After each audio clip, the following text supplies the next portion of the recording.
Et salut à toutes et à tous, aujourd'hui on se retrouve dans une nouvelle vidéo et aujourd'hui, comme vous avez pu le voir dans le titre, on va tester les Nice Tea.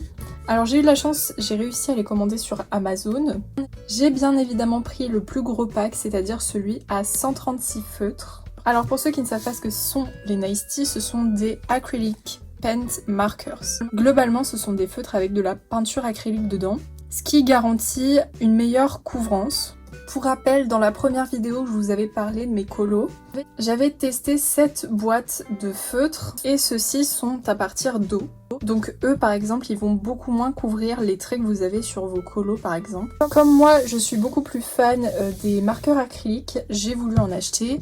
J'avais le choix entre des Tooly ou des Nice Tea. Le problème avec les Tooly c'est que c'est beaucoup plus cher que les Nice Tea et les Nice Tea sont beaucoup plus abordables. Ici donc on est sur un gros pack de 136 couleurs pour 63 €, je vous remettrai le prix exact à l'écran et le lien bien évidemment en description. Faut savoir que ces feutres ils sont très souvent en rupture de stock. C'est pour ça que j'ai un peu galéré à les choper, mais au final quand j'ai réussi à les avoir, je les ai achetés sur Amazon. C'est là où j'ai eu la chance de les trouver en stock.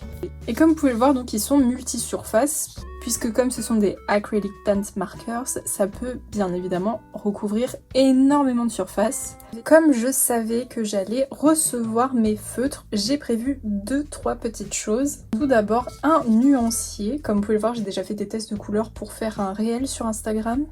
Mon Instagram colo est bien sûr en description si vous souhaitez aller jeter un coup d'œil. Donc le nuancier est complet puisqu'il y a bien évidemment 136 cases pour les 136 couleurs correspondantes. Le problème avec les Nice Tea, c'est qu'ils ne possèdent aucun numéro sur leur packaging, donc pour se retrouver c'est assez compliqué. Parce que comme je vous ai déjà expliqué, c'est beaucoup mieux de mettre sur papier les couleurs pour bien se rendre compte de leur réelle tête. C'est donc pour ça que j'ai préparé des petits papiers numérotés pour pouvoir les coller sur le bout des feutres. Comme ça me permettra de me retrouver au niveau des couleurs. Et une autre chose qui va m'être utile, c'est un petit carnet. Donc ce carnet, il va par exemple me servir à noter les couleurs que j'aurai utilisées lors d'un colo, puisqu'on peut vite se perdre et oublier quelle couleur on a utilisée. Donc voilà, à chaque fois que je ferai un colo maintenant, je noterai son nom et toute la liste des couleurs avec leur numéro pour ne pas oublier. Donc maintenant ma mission c'est de faire le nuancier, puisque comme vous pouvez le voir il y a quand même 136 couleurs à noter, c'est assez long. Donc c'est parti.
Donc voilà le nuancier une fois terminé. Comme vous pouvez le voir, il y a quand même un large choix de couleurs. Alors je vais commenter un petit peu mon ressenti vis-à-vis déjà de ce que j'ai pu faire avec ces feutres et également mes quelques critiques. Alors déjà niveau couvrance, moi je trouve qu'ils sont quand même très bien, comme vous pouvez le voir là où j'ai fait l'erreur. C'est-à-dire ici où à la base j'avais mis du noir, on voit quand même beaucoup moins le noir. Alors on peut quand même deviner une petite tache, mais j'ai passé qu'une couche, j'en ai même pas passé deux, donc c'est quand même vraiment pas mal. Ensuite vis-à-vis du nuancé de couleurs, comme je dis, il est assez riche, mais je trouve qu'il manque pas mal de couleurs en rapport avec la peau, et surtout pour le marron. C'est-à-dire que quand on va faire des personnages avec la peau noire, j'ai beaucoup beaucoup de crainte. J'ai l'impression qu'on n'aura pas assez de couleurs pour faire de beaux dégradés de couleurs sur les peaux noires. Voilà, je pense que ça pourrait clairement être complété. Donc si je trouve par exemple une boîte de feutre spéciale couleur chair, j'en achèterai peut-être pour pallier ce manque de couleurs marronnées. Et enfin pour les couleurs métalliques et les couleurs pailletées, c'est vraiment pas mon truc pour être honnête. Je suis pas très fan et je sais pas si j'arriverai à les glisser dans des colos. Mais ça peut être justement pas mal pour ajouter un peu des effets au colo. Ensuite oui, globalement je trouve que certaines couleurs sont un petit peu ternes. Est-ce que c'est le fait que j'ai pas mis plusieurs couches et que ça, du coup sur le papier ça a un peu absorbé l'éclat de la couleur, je sais pas. Sinon au niveau de la couvrance, comme vous pouvez le voir, on ne voit absolument pas à travers les carreaux de ma feuille. On couvre même donc la petite ligne noire qu'on voit ici, mais bon j'ai effacé parce que je voulais pas que ça recouvre non plus. Bien sûr j'ai numéroté chacun des feutres avec une petite étiquette derrière, ça a pris du temps. Le but là ça va être de trouver un coloriage. J'en ai déjà fait quelques-uns, je vais vous les montrer. Le dernier en date que j'ai fini c'est ce Cendrillon. Il est très joli mais je me suis un petit peu trompée à quelques endroits. Notamment ici, là normalement c'est pas censé être bleu, c'est censé être blanc mais j'avais pas vu. Donc j'ai tout colorié en bleu pour éviter que ça fasse une bêtise. Et comme là normalement c'est du blanc mais j'ai dû mettre du bleu parce que je m'étais complètement trompée. Peut-être qu'avec les Nice Tea du coup je vais pouvoir rattraper un peu ma bêtise et remettre du blanc par dessus. Et ensuite j'ai également fait ce petit coloriage de Ariel qui fait dodo avec Sébastien sur son dos. Ok, je pense que j'ai trouvé, je vais tenter le réponse comme ça enfant parce qu'il a pas l'air trop compliqué pour une première fois avec les Nice Tea. Donc c'est le numéro 25, on va aller faire un tour sur la page. Donc là je vais sortir mon fameux petit carnet qui va donc me servir comme j'ai dit à noter absolument toutes les couleurs que je vais utiliser pour chacun de mes colos. Donc comme vous pouvez le voir en bas on a toutes les couleurs qu'on doit utiliser, donc je vais bien évidemment tout marquer sur cette page. Alors c'est parti, donc c'est le colo 25 de réponse.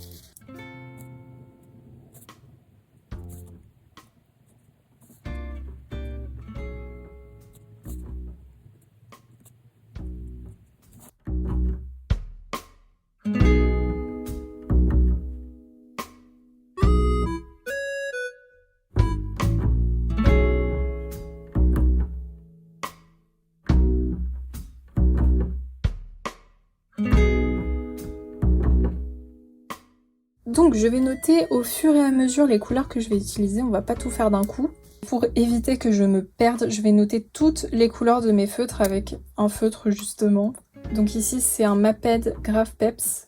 J'aime beaucoup ces feutres pour écrire, ils sont très bien, donc vous pouvez par exemple les utiliser pour les cours. Alors on va partir sur un petit test et ce que j'ai envie de faire c'est les yeux de réponse. Puisqu'on les voit très bien, ils sont juste ici. Et qu'en plus, il me semble qu'ils sont bleu-vert. Ouais, ils sont de la couleur 5, donc ils sont de cette couleur-là.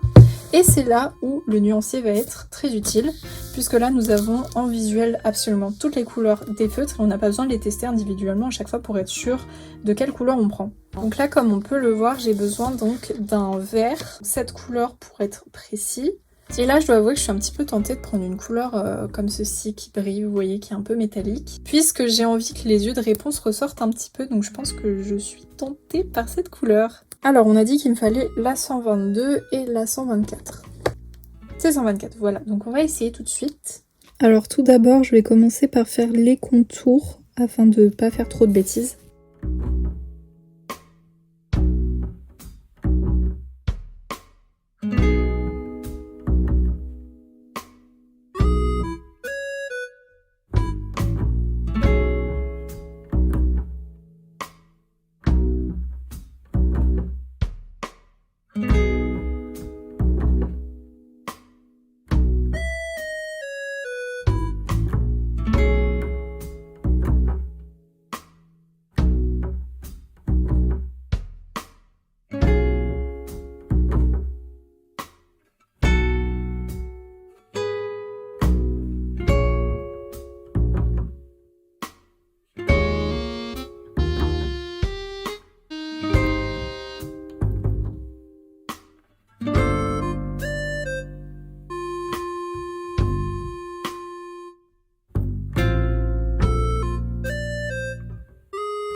donc voilà, j'ai fini l'iris des yeux de Réponse. Alors c'est très dur d'aller dans les petits coins parce que la pointe est très peu fine. Il me manque encore quelques petites choses à faire pour les yeux de Réponse, notamment ses cils et sa pupille, donc il me faut du noir.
Et niveau de certaines couleurs, elles sont un petit peu différentes au niveau de la couvrance. Par exemple, le bleu que j'utilise ici, je trouve qu'il est un peu plus difficile à manier. En effet, j'ai l'impression qu'il couvre un petit peu moins et qu'il faut mettre un peu plus de couches à certains endroits, sauf que ça a tendance à peut-être impacter un peu plus le papier. Donc faut vraiment être très minutieux avec ces feutres, je pense, surtout si on veut avoir des résultats corrects. C'est pas des feutres qu'on donnerait à des enfants, par exemple. Je vais tester les feutres de mon côté et je vous donne tout de suite mon avis.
Donc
voici le résultat final après plusieurs heures de colo. Ça m'a pris un peu de temps mais beaucoup moins que ce que j'imaginais.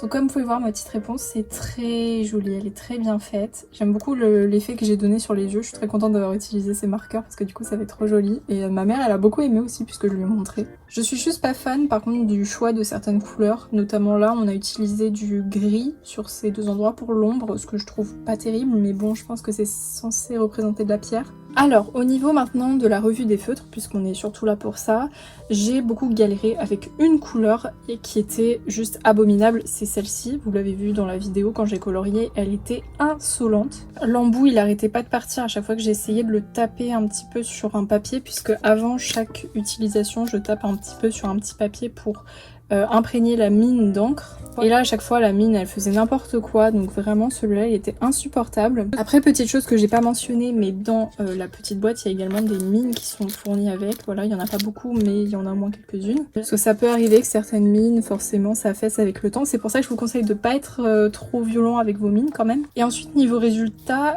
alors j'ai essayé quand même de colorier de manière correcte pour pas que ce soit moche. Bien évidemment il y a des petites traces à certains endroits, là je pense que c'est le plus parlant, en sachant que j'ai mis qu'une couche et je pense pas en mettre une deuxième, pour moi c'est pas utile. Je préfère avoir des traces que de m'infliger de faire une deuxième couche. Après tout dépend le feutre, puisque comme vous pouvez le voir pour le blond il n'y a aucune trace. Par contre oui c'est vrai que ça recouvre pas totalement non plus les traits en dessous qu'on voit. C'est pas forcément dérangeant puisqu'on les voit pas trop, surtout de loin. Là de loin on dirait que tout est recouvert donc ça va. Mais voilà, il y a quelques autres feutres où les traces se font plus nombreuses, on les voit un peu plus. J'ai pas eu de problème majeur en tout cas avec les feutres, par exemple avec des feutres secs ou alors avec des feutres qui fuyaient, ça allait. Juste à part celui-là qui était compliqué, mais bon ça arrive des fois. Et niveau des couleurs, bien évidemment, grâce à mon nuancier, j'ai eu aucun problème. Donc tout s'est bien passé. Je sais pas si vous, le résultat vous plaît. Moi je trouve quand même que le colo est quand même assez bien fait. Et maintenant la question c'est est-ce que ça transfère? Donc on va tourner la page. Alors je peux dire que la page là c'est du béton tellement il y a de produits dessus. Il n'y a aucune tache. Ici c'est pas une tache, c'est juste le colo qui a ça déjà de base. Alors il y a vraiment aucune tache, par contre c'est vrai que le papier il est un petit peu gondolé, ce qui est tout à fait normal bien évidemment puisqu'on part quand même sur de l'acrylique. Donc voilà tout le monde, j'espère que le résultat final vous plaît. Je vous invite bien évidemment à me suivre sur les réseaux sociaux, notamment sur mon Instagram où je poste tous mes colos. Le lien est en description, mais il y a également le lien de plein d'autres de mes réseaux, alors n'hésitez surtout pas à aller me suivre là-bas, c'est super important pour moi. N'hésitez pas aussi à me dire quel est votre avis sur le colo si ça vous plaît, et si vous avez les Nice Tea, que pensez-vous de ces feutres? N'oubliez pas de vous abonner et de liker, et je vous dis à la prochaine pour une prochaine vidéo. Ciao!